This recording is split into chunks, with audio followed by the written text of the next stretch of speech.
चिता की राख से होली। ये सुनने में जितना अजीब और डरावना है, देखने में उससे कहीं ज्यादा। वृंदावन की फूलों की होली, बिहार के फाग के गीत, ये सब तो हम देख चुके थे।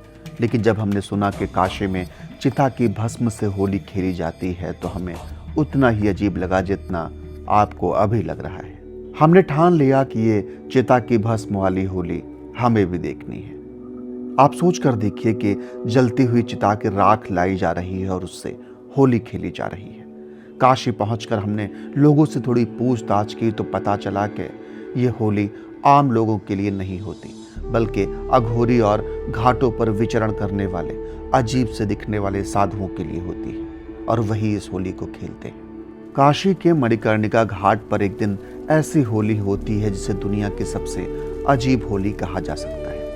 कहते हैं कि इस होली में भगवान शिव स्वयं आकर होली खेलते हैं। सारी बातें ठीक थी, पर हमें ये जानना था कि हमने जो सुना है क्या वो सच में होता है।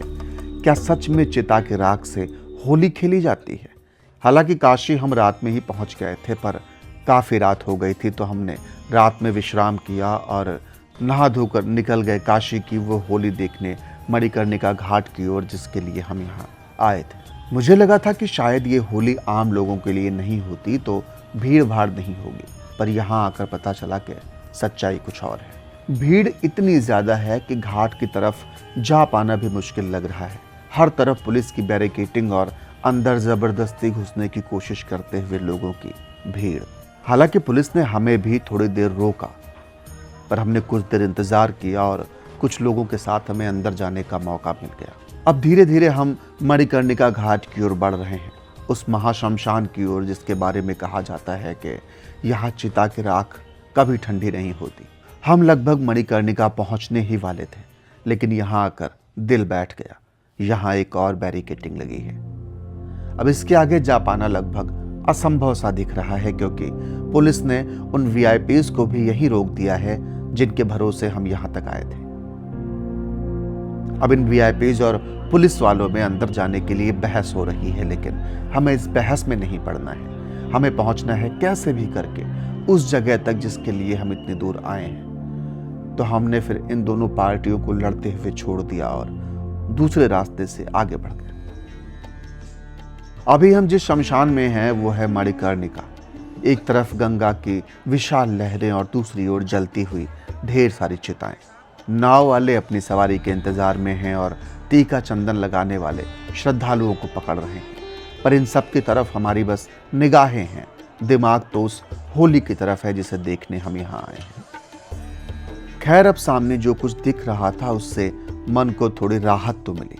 शमशान की राख लपेटे और अतरंगी सा भेष बनाए ये अघोरी महाराज तो हमें दिख गए, पर वो होली होती नहीं दिखी।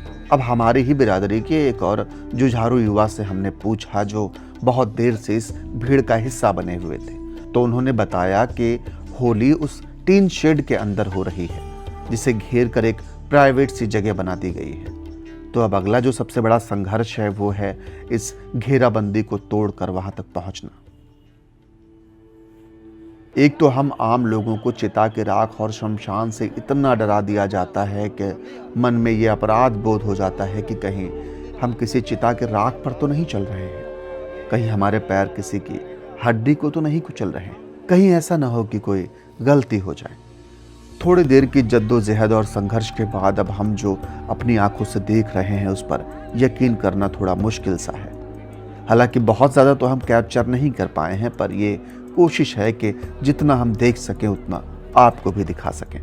सामने बिना कपड़ों के ये दिगंबर अघोरी दिख रहे हैं, और वो जिस चीज़ से होली खेल रहे हैं वो कोई पाउडर या धूल नहीं है, वो इंसानों की चिता की राख है। और हमने सुन रखा था कि यहाँ पर साक्षात शिव होली खेलने आते हैं। वो भी सच सा लग रहा था। क्या पता इन अघोरियों में से कोई एक अघोरी साक्षात शिव भी हो और उन्हें कोई पहचान ना पा रहा हो।